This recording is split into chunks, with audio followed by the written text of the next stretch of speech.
ബൈബിളിലൂടെ ഒരു തീർത്ഥാടനം എന്ന വചന പഠന പദ്ധതിയിലേക്ക് ഏവർക്കും സ്വാഗതം.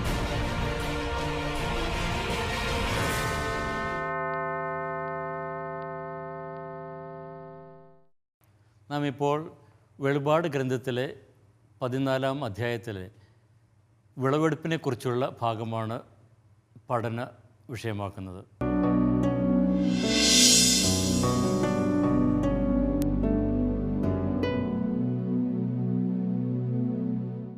കഴിഞ്ഞ ക്ലാസ്സിൽ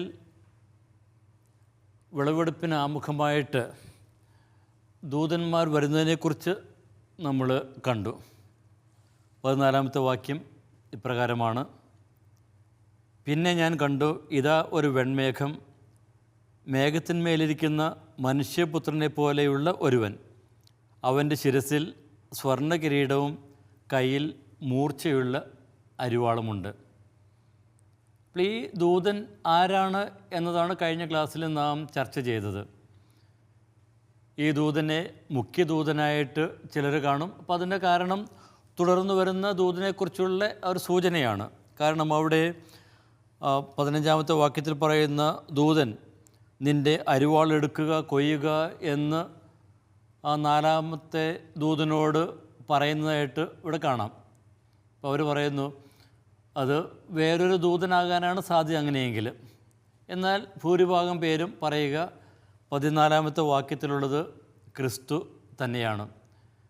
ക്രിസ്തുവിനെക്കുറിച്ചുള്ള ഒരു വിവരണം തന്നെയാണ് ഇത് എന്ന് പറയുന്നു.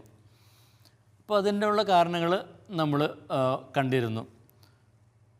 വെളിപാട് 15-ാമത്തെ വാക്യത്തിൽ പറയുന്ന ആ ദൂതൻ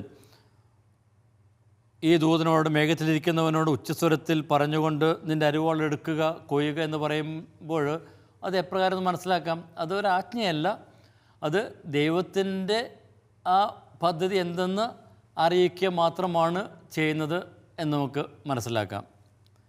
ഇനി അതിലും പ്രധാനം ഇവിടെ ആ ദൂതനെക്കുറിച്ച് പറയുന്ന സൂചനകളാണ്. വെൺമേഘത്തെക്കുറിച്ചുള്ള ആ സൂചന. അപ്പോൾ അത് വെളിപാട് 1-ാം അധ്യായത്തിൽ നമ്മൾ ആ വെൺമേഘത്തിൽ വരുന്നവനെക്കുറിച്ച് നമ്മൾ കാണുന്നുണ്ട്. ആ വെൺമേഘത്തിൽ വരുന്നവൻ വിധി പ്രഖ്യാപിക്കുന്നതിനെക്കുറിച്ച്. അപ്പോൾ അതിൻ്റെ ഒരു പൂർത്തീകരണമാണ് ഇവിടെ നാം കാണുക. ഇപ്പോൾ വിധി പ്രഖ്യാപിക്കുന്ന ആ ക്രിസ്തു ഇവിടെ തൻ്റെ വിധി പ്രഖ്യാപനം പൂർത്തിയാക്കുന്നു. ഇനി വിധി പ്രഖ്യാപിക്കുക എന്ന് പറയുമ്പോൾ എന്താണ് അർത്ഥമാക്കുന്നത് എന്നും കഴിഞ്ഞ ക്ലാസ്സിൽ നമ്മൾ കണ്ടിരുന്നു. ഇപ്പോൾ വിധി പ്രഖ്യാപിക്കുക എന്ന് പറയുമ്പോൾ അത് ശിക്ഷാവിധി പ്രഖ്യാപിക്കുക എന്നല്ല പ്രധാനമായിട്ടും അർത്ഥമാക്കുക. ദൈവത്തിൻ്റെ പദ്ധതി പൂർത്തീകരിക്കപ്പെടുമ്പോൾ തൻ്റെ കൂടെ നിൽക്കുന്നവർക്കുള്ള പ്രതിഫലം അവിടെ നിന്ന് നൽകുന്നു. അതോടൊപ്പം തന്നെ തന്നിൽ നിന്ന് അകന്ന് നിൽക്കുന്നവർക്ക് ലഭിക്കുന്ന ആ ശിക്ഷയും നിത്യനാശവും. അപ്പോൾ അവിടുത്തെ ലക്ഷ്യം, ക്രിസ്തുവിൻ്റെ ലക്ഷ്യം തീർച്ചയായിട്ടും മനുഷ്യരെ രക്ഷിക്കുക എന്ന് തന്നെയാണ്. ഇനി ഇവിടെ ആ വെൺമേഘത്തിലിരിക്കുന്നവൻ എന്ന് പറയുമ്പോൾ നാം മനസ്സിലാക്കുന്നത് വെൺമേഘത്തിലിരിക്കുന്നവൻ്റെ വിശുദ്ധിയും മഹത്വവും തന്നെയാണ്. ഉയർത്തെഴുന്നേറ്റ ക്രിസ്തുവിൻ്റെ മഹത്വം തന്നെയാണ് ഇത് അർത്ഥമാക്കുന്നത്. അപ്പോൾ ഉയർത്തെഴുന്നേറ്റ ക്രിസ്തു പിതാവായ ദൈവത്തോടൊപ്പം സിംഹാസനത്തിലിരിക്കുന്നത് നാം കാണുന്നുണ്ട്. അപ്പോൾ ഇവിടെ ആ വെൺമേഘത്തിലിരിക്കുന്നവൻ ആ സിംഹാസനത്തിലിരിക്കുന്നവനോടൊപ്പം ഇരിക്കുന്നതായിട്ടും നമുക്ക് കാണുവാനായിട്ട് സാധിക്കും. അപ്പോൾ ഈ വെൺമേഘത്തിലിരിക്കുന്ന ആ ദൂതൻ, ആ ക്രിസ്തു, അത് ചരിത്രത്തിൻ്റെ മേൽ അധികാരമുള്ളവൻ തന്നെയാണ്. അപ്പോൾ ക്രിസ്തുവാണ് ചരിത്രത്തെ നയിക്കുന്നവനും അവസാനം തൻ്റെ വിധി പ്രഖ്യാപിക്കുന്നവനും. ഇനി മനുഷ്യപുത്രൻ്റെ വിവരണത്തിൽ തുടർന്ന് പറയുന്നു, അവൻ്റെ ശിരസിൽ സ്വർണ്ണകിരീടവും കയ്യിൽ മൂർച്ചയുള്ള അരിവാളുമുണ്ട്. അവൻ്റെ ശിരസിലുള്ള സ്വർണ്ണകിരീടം. അപ്പോൾ സ്വർണ്ണകിരീടം നമുക്കറിയാം, അത് പൊതുവെ രാജീയ അധികാരത്തെയാണ് സൂചിപ്പിക്കുക. ഇനി അരിവാൾ എന്ന് പറയുന്നത് അത് വിധിയെ സൂചിപ്പിക്കുന്നു. നമ്മൾ ക്രിസ്തുവിനെക്കുറിച്ചുള്ള മുൻ വിവരണത്തിലും തലയിൽ കിരീടമുള്ളവനെ നാം കാണുന്നുണ്ട്. 6-ാമത്തെ അധ്യായത്തിൽ 3-ാമത്തെ വാക്യത്തിൽ 1-ാമത്തെ മുദ്ര തുറക്കുമ്പോൾ വരുന്ന വെള്ളക്കുതിരപ്പുറത്തേറി വരുന്ന ആ വ്യക്തി, ആ കുതിരപ്പുറത്തേറി വരുന്നവൻ്റെ തലയിലും കിരീടമുള്ളതായിട്ട് നാം കാണുന്നുണ്ട്. അത് ക്രിസ്തുവിൻ്റെ വിജയത്തിൻ്റെ പ്രതീകം തന്നെയാണ്. ഇനി ഹെബ്രായർക്ക് എഴുതിയ ലേഖനത്തിൽ 2:9 ക്രിസ്തുവിനെ മഹത്വത്തിൻ്റെയും ബഹുമാനത്തിൻ്റെയും കിരീടമണിഞ്ഞവൻ എന്ന് വിശേഷിപ്പിക്കുന്നുണ്ട്. അപ്പോൾ അവിടുത്തെ ആ കിരീടം അവിടുത്തെ വിജയത്തിൻ്റെയും അവിടുത്തെ മഹത്വത്തിൻ്റെയും പ്രതീകം തന്നെയാണ്. അതിൻ്റെ കയ്യിൽ മൂർച്ചയുള്ള ഒരു അരിവാളുണ്ട്. ഇപ്പോൾ മൂർച്ചയുള്ള എന്നുള്ള പ്രയോഗം അത് വെളിപാടിൽ നാം 7 പ്രാവശ്യം നാം കാണുന്നുണ്ട്. ഈ ഭാഗത്ത് മാത്രം 4 പ്രാവശ്യം കാണുന്നുണ്ട്. ഇനി മറ്റ് ഭാഗങ്ങളിൽ അത് 1:16, 2:12, 19:15 ഒക്കെ അത് വീണ്ടും കാണുന്നുണ്ട്. അപ്പോൾ അവിടെയൊക്കെ ക്രിസ്തുവിൻ്റെ അധരത്തിലെ ആ വാളിനെയാണ് അത് സൂചിപ്പിക്കുന്നത്. അവൻ്റെ അധരത്തിൽ മൂർച്ചയുള്ള വാളുണ്ട്. അത് നമുക്കറിയാം, അത് അവിടുത്തെ ദൈവവചനത്തെ തന്നെയാണ് സൂചിപ്പിക്കുന്നത്. അപ്പോൾ മനുഷ്യചരിത്രത്തിൽ മിശിഹായുടെ സാന്നിധ്യവും അവിടുത്തെ പ്രവർത്തനവും വിജയവും ദാനിയേൽ 7:13 പശ്ചാത്തലത്തിൽ അവതരിപ്പിക്കുന്നതാണ് നാം ഇവിടെ കാണുന്നത്. അപ്പോൾ മിശിഹായാണ് ചരിത്രത്തെ നയിക്കുന്നവൻ, ചരിത്രത്തിന് അർത്ഥം നൽകുന്നവൻ ക്രിസ്തുവാണ്. ചരിത്രത്തിൻ്റെ അവസാനം വിധി പ്രഖ്യാപിക്കുന്നതും ക്രിസ്തു തന്നെയാണ്. ഇപ്പോൾ ഇവിടെയുള്ള പ്രതീകങ്ങളായ വെളുപ്പ് നിറവും ഇരിക്കുന്നതും കിരീടവും ആയുധവുമൊക്കെ 6-ാം അധ്യായത്തിൽ കാണുന്ന ആ വിജയശ്രീലാളിതനായി വരുന്ന ആ കുതിരപ്പുറത്തിരിക്കുന്നവനിലേക്കുള്ള ഒരു സൂചന തന്നെയാണ്. ഇപ്പോൾ നമുക്കറിയാം 6-ാം അധ്യായത്തിൽ ആ മുദ്രകൾ തുറക്കുമ്പോൾ ചരിത്രത്തെക്കുറിച്ചുള്ള വിവരണമാണ് കാണുന്നത്. അപ്പോൾ അവിടെ ക്രിസ്തു ചരിത്രത്തിന് അർത്ഥം കൊടുക്കുന്നതാണ് എന്ന് നാം കണ്ടിരുന്നു. അപ്പോൾ അതിൻ്റെ ഒരു പൂർത്തീകരണമായിട്ട് നമുക്ക് ഈ ഭാഗത്തെ കാണുവാനായിട്ട് സാധിക്കും.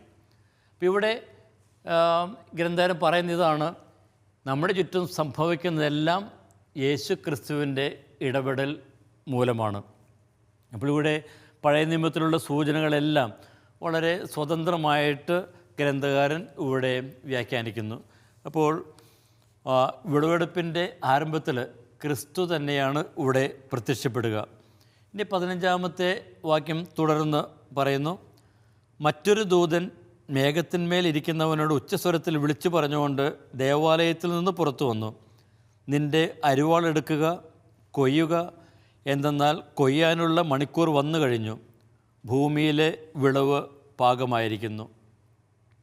നാം നേരത്തെ കണ്ടതുപോലെ ഈ ദൂതൻ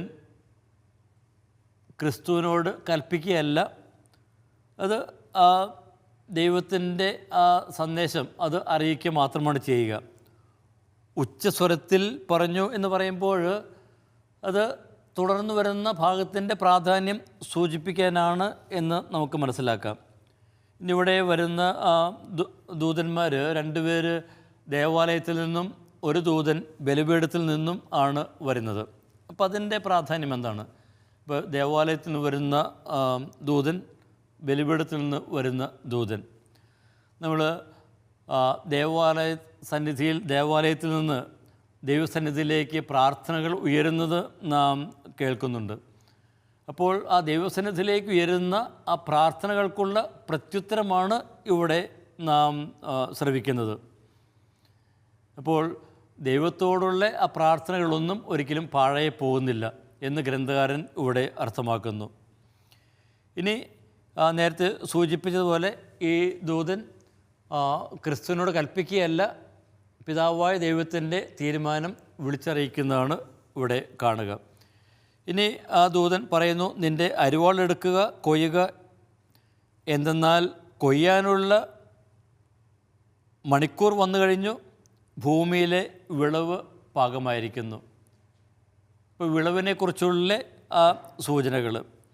ഇപ്പോൾ ഇവിടെ ആ വിളവ് എന്ന് പറയുന്നത് അത് വിധിയുടെ ഒരു പ്രതീകം തന്നെയാണ്. പാകമായിരിക്കുന്ന ആ വിളവ് ശേഖരിക്കുക.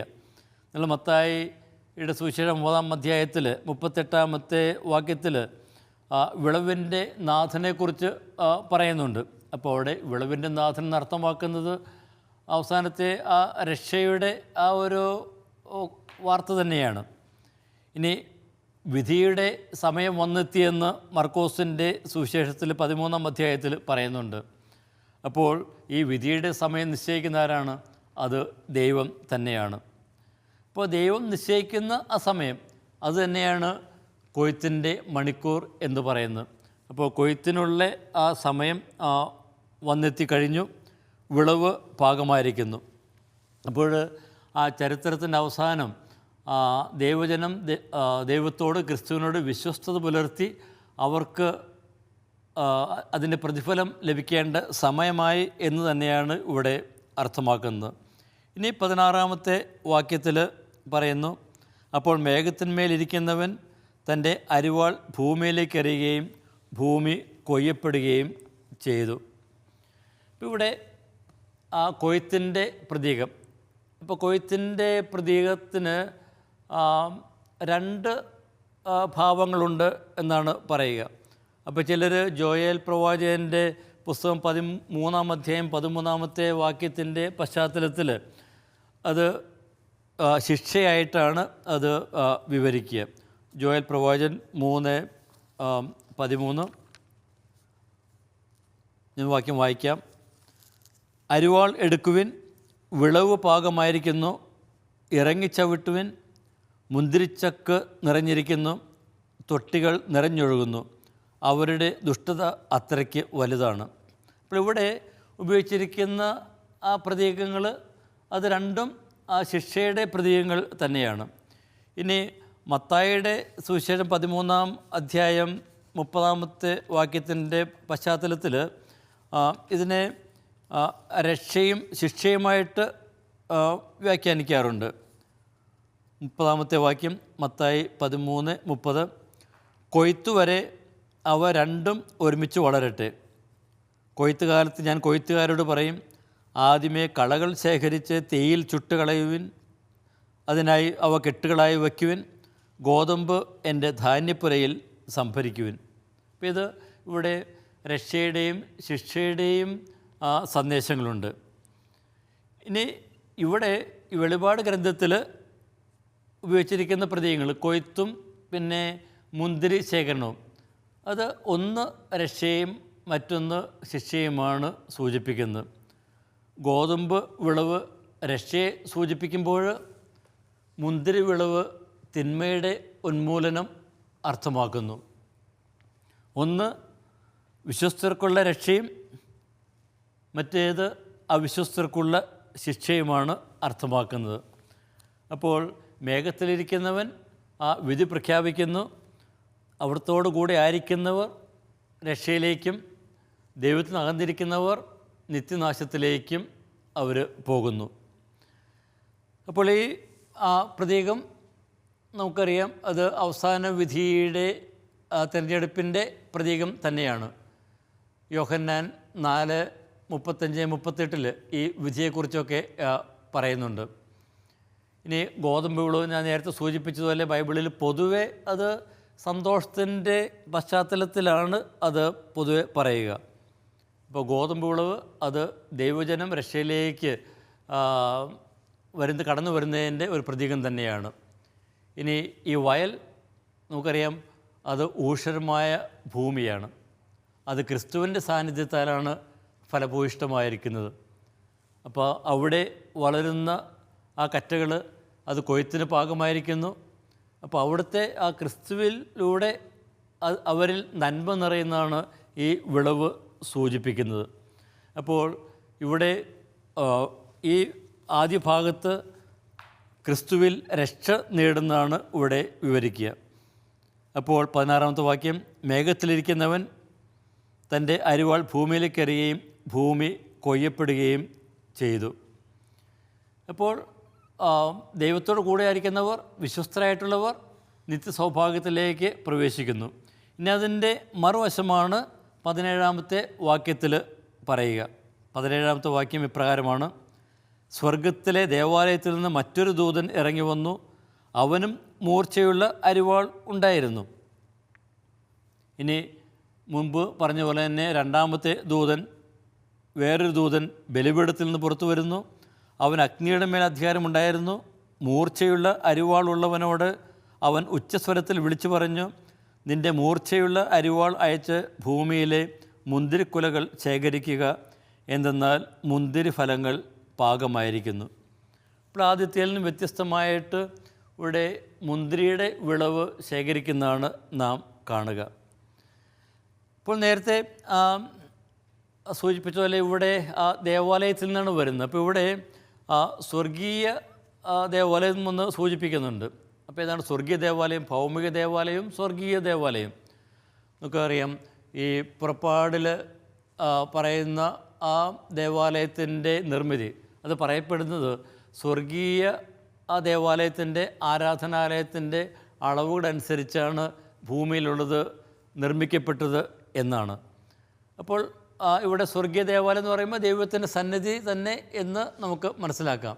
അപ്പോൾ സ്വർഗീയ ദേവാലയത്തിൽ ഉപവിഷ്ടനായിരിക്കുന്നവൻ്റെ പക്കൽ നിന്ന് 7-ാം അധ്യായത്തിൽ 15-ാമത്തെ വാക്യത്തിൽ നാം അത് കാണുന്നുണ്ട്. അപ്പോൾ സ്വർഗീയ ദേവാലയത്തിൽ നിന്ന് വരുന്നു എന്ന് പറയുമ്പോൾ സ്വർഗസ്ഥനായവനിൽ നിന്ന് അവൻ്റെ പക്കൽ നിന്ന് വരുന്നവൻ എന്ന് നമുക്ക് മനസ്സിലാക്കണം.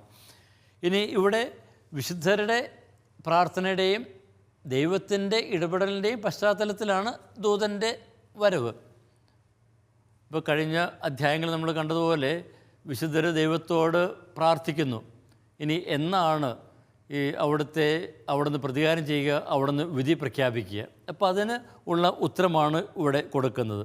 ഇനി അരിവാളുമായിട്ട് വരുന്ന, മൂർച്ചയുള്ള അരിവാളുമായിട്ട് വരുന്നത് അധർമ്മികൾക്കുള്ള ശിക്ഷ നടപ്പാക്കുവാൻ വേണ്ടിയിട്ടാണ്. ഇപ്പോൾ ഇവിടെ രണ്ടാമത്തെ ദൂതൻ വരുന്നത് ബലിപീഠത്തിൽ നിന്നാണ്. അപ്പോൾ ബലിപീഠത്തിൽ നിന്ന് എന്ന് പറയുമ്പോൾ നമ്മുടെ മനസ്സിലേക്ക് പെട്ടെന്ന് കടന്നു വരുന്ന 6-ാം അധ്യായത്തിലെ 10-ാമത്തെ വാക്യം തന്നെയാണ്. അവിടെ ബലിപീഠത്തിന് കീഴെയുള്ള ആത്മാക്കൾ ക്രിസ്തുവിന് വേണ്ടി, ദൈവവചനത്തിനു വേണ്ടി ബലിയർപ്പിക്കപ്പെട്ടവർ, രക്തസാക്ഷിത്വം വരിച്ചവർ, അവർ ബലിപീഠത്തിന് കീഴിൽ നിന്ന് നിലവിളിക്കുന്നു, നീ എന്നാണ് അവിടുന്ന് തൻ്റെ വിധി നടപ്പാക്കുക, എന്നാണ് അവിടുന്ന് പ്രതികാരം ചെയ്യുക. അപ്പോൾ അവരുടെ ആ പ്രാർത്ഥനകൾക്കുള്ള പ്രത്യുത്തരമായിട്ടാണ് ഇവിടെ ദൂതൻ കടന്നു വരുന്നത് എന്ന് വേണമെങ്കിൽ നമുക്ക് പറയാം. അപ്പോൾ ദൈവത്തിൻ്റെ നീതിവിധിയാണത്, തൻ്റെ ജനത്തിനു വേണ്ടി അവിടെ നടപ്പാക്കുന്ന ആ നീതിവിധി. ഇനി അഗ്നിയുടെ മേൽ അധികാരമുള്ള ദൂതൻ എന്ന് പറയുന്നു. അപ്പോൾ അതും വെളിപാട് ഗ്രന്ഥത്തിലെ 8-ാം അധ്യായത്തിൽ 5-ാമത്തെ വാക്യത്തിൽ നിന്ന് എടുത്തിരിക്കുന്ന ഒരു പ്രയോഗം തന്നെയാണ്. അപ്പോൾ അവിടെ ബലിപീഠത്തിൽ നിന്ന് അഗ്നിയെടുത്ത് ഭൂമിയിലേക്ക് എറിയുന്നത് നാം കാണുന്നുണ്ട്. അപ്പോൾ ധൂപിക്കുന്ന ധൂപപാത്രത്തിൽ നിന്ന് അഗ്നിയെടുത്ത് താഴേക്ക് എറിയുന്നു. അപ്പോൾ അവിടെയെല്ലാം ആ പ്രാർത്ഥനയുടെ ഒരു പശ്ചാത്തലമാണ്, ദൈവസന്നിധിയിലേക്ക് ഉയരുന്ന ആ ദൈവജനത്തിൻ്റെ പ്രാർത്ഥനകൾ. അപ്പോൾ ആ പ്രാർത്ഥനയ്ക്ക് പ്രത്യുത്തരമായിട്ടാണ് ഈ അഗ്നി താഴേക്ക് വർഷിക്കപ്പെടുന്നത്.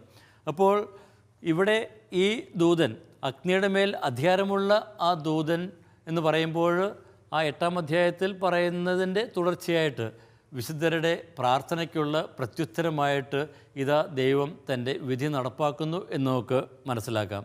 അപ്പോൾ വിശുദ്ധരുടെ പ്രാർത്ഥനയ്ക്കുള്ള ദൈവത്തിൻ്റെ പ്രത്യുത്തരമാണ് ഇവിടെയുള്ളത്.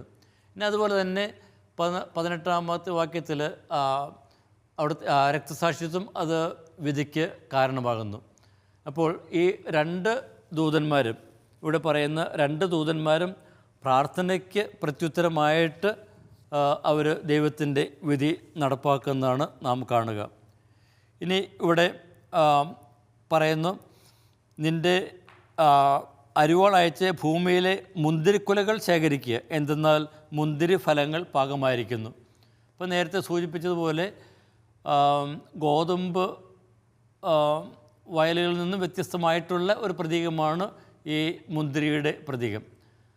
അപ്പോൾ ഗോതമ്പ് വിളവ് പാകമായിരിക്കുന്നെന്ന് പറയുന്നത് അത് ദൈവജനത്തിൻ്റെ സൂചനയാണ്.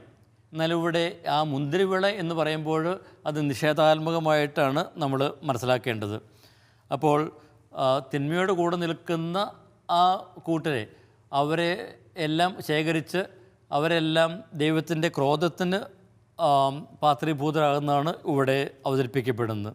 19-ാമത്തെ വാക്യത്തിൽ, അപ്പോൾ ദൂതൻ തൻ്റെ അരിവാൾ ഭൂമിയിലേക്ക് എറിഞ്ഞു, ഭൂമിയിലെ മുന്തിരിവിള ശേഖരിച്ച് ദൈവകോപത്തിൻ്റെ വലിയ മുന്തിരി ചക്കിലിട്ടു. അപ്പോൾ മുന്തിരി പാകമായി. ഇത് ആ ബാബിലോണിൻ്റെ ആ വീഴ്ചയുമായിട്ട് ബന്ധപ്പെടുന്നു. ആ ബാബിലോൺ വീണതുപോലെ ഈ മുന്തിരി വിളയും ശേഖരിച്ച് അത് ചക്കിലിട്ട് ആട്ടുന്നു. അപ്പോൾ ഈ തിന്മ കുമിഞ്ഞ് കൂടുന്നു, അതിനുള്ള ശിക്ഷയാണ് ഇവിടെ വിവരിക്കുക. അപ്പോൾ മുന്തിരി ശേഖരിച്ച് മുന്തിരി ചക്കിലിട്ട് ആട്ടുക. അപ്പോൾ മുന്തിരിച്ചക്ക് അത് പഴയ നിയമത്തിൽ അതൊരു പ്രവാചകന്മാരുടെ പ്രവചനങ്ങളിൽ അതൊരു നിഷേധാത്മകമായിട്ടുള്ള അർത്ഥത്തിലാണ് അത് ഉപയോഗിച്ചിരിക്കുന്നത്. അപ്പോൾ മുന്തിരിച്ചക്ക് നമുക്കറിയാം, അത് പഴയ കാലങ്ങളിൽ അത് ഒന്നുകിൽ കല്ല് തുരന്ന് ഉണ്ടാക്കും, അതുമല്ലെങ്കിൽ ഇഷ്ടിക കെട്ടി ഉണ്ടാക്കും. അപ്പോൾ അതിനകത്തേക്ക് മുന്തിരി വിള ഇട്ട് അത് ചവിട്ടിപ്പിഴിഞ്ഞാണ് അതിലൂടെ അതിൻ്റെ താഴെയുള്ള ദ്വാരത്തിലൂടെ കടന്നു വരുന്ന ആ മുന്തിരിച്ചാറ് ശേഖരിക്കുന്നത്. അപ്പോൾ ഇത് പ്രതീകാത്മകമായിട്ട് യുദ്ധത്തിൽ സൈന്യം ജനതകളെയെല്ലാം ചവിട്ടി മെതിക്കുന്നതിനെ അത് സൂചിപ്പിക്കാനായിട്ട് ഉപയോഗിക്കുന്നുണ്ട്. നമ്മൾ മുന്തിരിച്ചക്കിലിട്ട് ആട്ടുന്നതിനെക്കുറിച്ച് അതിൻ്റെ ആ പ്രതീകം പ്രവാചകന്മാരുടെ പുസ്തകത്തിൽ നമുക്ക് കാണാം. ഉദാഹരണത്തിൽ ഏശയ്യാ പ്രവാചകൻ്റെ പുസ്തകം ഏശയ്യാ 63 ഒന്നാമത്തെ വാക്യം മുതൽ ഏശയ്യാ 63 ഒന്നാമത്തെ വാക്യം മുതൽ ഇവിടെ പറയുന്നത്, ഏദോമിൽ നിന്ന് വരുന്ന ആര്, രക്താംബരം ധരിച്ച് ബൊസ്രായിൽ നിന്ന് വരുന്ന ആര്. തുടർന്ന് മൂന്നാമത്തെ വാക്യത്തിൽ പറയുന്നു, മുന്തിരിച്ചക്ക് ഞാൻ ഒറ്റയ്ക്ക് ചവിട്ടി, ജനതകളിൽ ആരും എന്നോടൊപ്പം ഉണ്ടായിരുന്നില്ല. എൻ്റെ കോപത്തിൽ ഞാൻ അവരെ ചവിട്ടി, ക്രോധത്തിൽ ഞാൻ അവരെ മെതിച്ചു, അവരുടെ ജീവരക്തം എൻ്റെ മേലങ്കിയിൽ തെറിച്ചു. നാലാമത്തെ വാക്യത്തിൽ, പ്രതികാരത്തിന് ദിനം ഞാൻ മനസ്സിൽ കരുതിയിരുന്നു. അപ്പോൾ ദൈവം തൻ്റെ ജനത്തെ ദ്രോഹിക്കുന്നവരുടെ മേൽ നടപ്പാക്കുന്ന ആ ശിക്ഷാവിധിയെ സൂചിപ്പിക്കുവാനായിട്ടാണ് ഈ പ്രതീകം എടുത്തിരിക്കുന്നത്. അതുപോലെ തന്നെ വീണ്ടും ജെറമിയ പ്രവാചകൻ്റെ പുസ്തകത്തിൽ 51 അധ്യായം 33 വാക്യം, വിലാപങ്ങൾ 1 അധ്യായം 15 വാക്യം, പിന്നെ ജോയേൽ 3 അധ്യായം 12-13 വാക്യങ്ങൾ, ഇതൊക്കെ ഇവിടെയൊക്കെ ഈ പ്രതീകം ഉപയോഗിച്ചിരിക്കുന്നത് നമ്മൾ കാണുന്നുണ്ട്.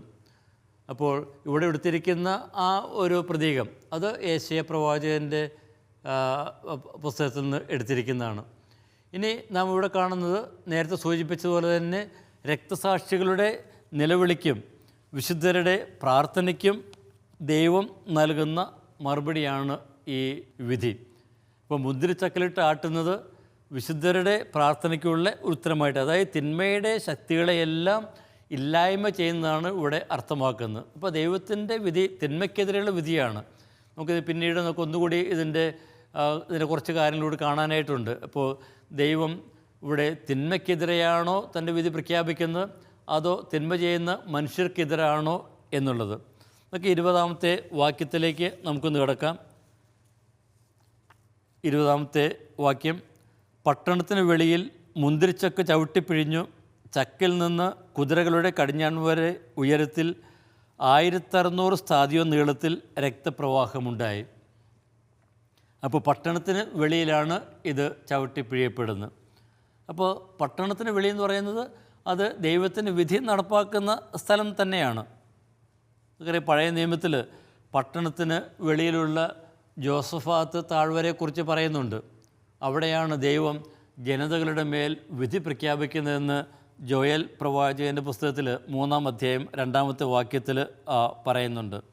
അതുപോലെ തന്നെ സക്രിയ പ്രവാചകൻ്റെ പുസ്തകം 14:4 പട്ടണത്തിന് കിഴക്കുള്ള ഒലിവ് മലയിൽ വെച്ച് ദൈവം ജനതകൾക്കെതിരെ പൊരുതും എന്ന് പറയുന്നു. അപ്പോൾ പട്ടണത്തിന് വെളിയിൽ എന്ന് പറയുന്നത് അത് ദൈവജനം പാർക്കുന്ന ആ ഇടത്തിന് പുറത്തുള്ള ആ ഒരു സ്ഥലം എന്നാണ് അർത്ഥമാക്കുക. ഇനി പുതിയ നിയമത്തിലേക്ക് വരുമ്പോൾ ക്രിസ്തുവിൻ്റെ മരണത്തെക്കുറിച്ച് പറയുമ്പോഴും പട്ടണത്തിന് വെളിയിൽ എന്നാണ് പറയുക. യോഹന്നാൻ 19:20. അതുപോലെ തന്നെ ഹെബ്രായർക്ക് എഴുതിയ ലേഖനം 13:12 ആ ഒരു സൂചനയുണ്ട്. അപ്പോൾ ജെറുസലം പട്ടണത്തിന് വെളിയിൽ കുരിശിൽ മരിച്ച യേശു സാത്താൻ്റെ തല തകർക്കുകയും തൻ്റെ ജനത്തിന് രക്ഷ കൊണ്ടുവരികയും ചെയ്തു. അപ്പോൾ പട്ടണത്തിന് വെളിയിൽ വെച്ച് തൻ്റെ ശിക്ഷാവിധി നടപ്പാക്കിയെന്ന് പറയുമ്പോൾ ഇവിടെ അർത്ഥമാക്കുന്നത് ആ തിന്മയുടെ ശക്തികളെ ക്രിസ്തു എപ്രകാരം കുരിശിൽ മരിച്ച് ഇല്ലായ്മ ചെയ്തോ അതുപോലെ തന്നെ എല്ലാ തിന്മയുടെ ശക്തികളെയും ഇല്ലായ്മ ചെയ്യുന്നതാണ് ഇവിടെ അർത്ഥമാക്കുന്നത്. ഇനി ഇവിടെ സൂചിപ്പിക്കുന്ന 1600 സ്ഥാദിയോൺ ഉയരത്തിൽ. അപ്പോൾ 1600 സ്ഥാദിയോൺ ഉയരത്തിൽ എന്ന് പറയുമ്പോൾ എന്താണ് അർത്ഥമാക്കുക? അപ്പോൾ അതിനെക്കുറിച്ച് ചില പണ്ഡിതർ പറയുക, ഒരു സ്ഥാദിയോൺ എന്ന് പറയുന്നത് ഏകദേശം ഒരു 185 മീറ്ററാണ്. അങ്ങനെയെങ്കിൽ ഈ 1600 സ്ഥാദിയോൺ എന്ന് പറയുമ്പോൾ ഏകദേശം ഒരു 300 കിലോമീറ്റർ വരും. 300 കിലോമീറ്റർ എന്ന് പറയുന്നത് ഇസ്രായേലിൻ്റെ തെക്കേ അറ്റം മുതൽ വടക്കേ അറ്റം വരെയുള്ള ഏകദേശ ദൂരമാണ്. അതായത് ഇസ്രായേലിൻ്റെ അത്രയും ആ നീളത്തിൽ അത്രയും ഉയരത്തിൽ ഈ രക്തം ദൈവത്തിൻ്റെ ക്രോധത്തിൻ്റെ ഫലമായിട്ട് ഈ രക്തം പ്രവഹിച്ചു എന്ന് അർത്ഥമാക്കുമ്പോൾ ആ ദൈവത്തിൻ്റെ ക്രോധത്തിൻ്റെ തിന്മയ്ക്കെതിരെയുള്ള ക്രോധത്തിൻ്റെ തീവ്രതയാണ് അത് അർത്ഥമാക്കുക. ഇനി മറ്റുള്ളവർ വേറെയും ചില വ്യാഖ്യാനങ്ങൾ ഇതിന് കൊടുക്കാറുണ്ട്. ഈ 16-നെ 4ൻ്റെ ഗുണിതമായിട്ട് കാണുന്നു, 4x4. അപ്പോൾ അങ്ങനെയാണെങ്കിൽ 4 എന്ന് പറയുന്നത് 4 ദിക്കുകൾ. 4 ദിക്കുകളെന്ന് പറയുമ്പോൾ ഭൂമിയെ നമുക്ക് സൂചിപ്പിക്കാം. അതായത് പ്രപഞ്ചം മുഴുവൻ ഗ്രസിക്കുന്ന ദൈവത്തിൻ്റെ വിധിയായിട്ട് ഇതിനെ കാണുന്നു. അപ്പോൾ 1600 സ്ഥാദിയോൺ ഉയരത്തിൽ എന്ന് പറയുമ്പോൾ ദൈവം ഈ തിന്മകളെയെല്ലാം അവിടെ നിന്ന് പൂർണ്ണമായിട്ടും ഉന്മൂലനം ചെയ്യുന്നു എന്ന് തന്നെയാണ് അർത്ഥമാക്കുക. അപ്പോൾ ഇവിടെ ഈ യോഹന്നാൻ ഇവിടെ തിന്മകളെ ഉന്മൂലനം ചെയ്യുന്നത് വിവരിക്കുമ്പോൾ അന്നുണ്ടായിരുന്ന ആ രാഷ്ട്രീയ സാമൂഹിക വ്യവസ്ഥിതികൾ, ആ തിന്മകളുടെ ശക്തികൾ എല്ലാം പൂർണ്ണമായിട്ടും ഉന്മൂലനം ചെയ്യപ്പെടുന്നു ഇവിടെ വിവരിക്കുന്നു. അപ്പോൾ ദൈവത്തിൻ്റെ വിധി ഇവിടെ പൂർത്തിയാകുന്നു. അത് പ്രഥമമായിട്ട് ദൈവജനത്തിനുള്ള സന്ദേശമാണ്. അപ്പോൾ ദൈവജനം തങ്ങൾ ആകർഷിക്കപ്പെടുന്ന ആ തങ്ങളുടെ ചുറ്റുമുള്ള സാമൂഹ്യ രാഷ്ട്രീയ വ്യവസ്ഥകളുടെ അന്ത്യം എന്തെന്ന് തിരിച്ചറിയുമ്പോൾ അവയുടെ പ്രലോഭനത്തിൽ നിന്നകന്ന് ക്രിസ്തുവിനോട് ചേർന്ന് നിൽക്കും എന്ന് യോഹന്നാൻ കരുതുന്നു. അപ്പോൾ വെളിപാട് ഗ്രന്ഥം പ്രഥമമായിട്ടും ആരാധന സമൂഹത്തിനുള്ള സന്ദേശമാണ്. അപ്പോൾ അവരെ ദൈവത്തോട് ചേർത്ത് നിർത്താൻ, ക്രിസ്തുവിനോട് ചേർത്ത് നിർത്തുവാനായിട്ട് തിന്മയുടെ ശക്തികൾക്ക് ഭവിക്കുന്ന ആ നാശം ഇവിടെ വളരെ തീവ്രമായിട്ടുള്ള ഭാഷയിൽ യോഹന്നാൻ അവതരിപ്പിക്കുന്നു. തുടർന്നുള്ള കാര്യങ്ങൾ നമുക്ക് അടുത്ത ക്ലാസ്സിൽ കാണാം. അതുവരെ ഈശോ മിശിഹായ്ക്കും സ്തുതിയായിരിക്കട്ടെ.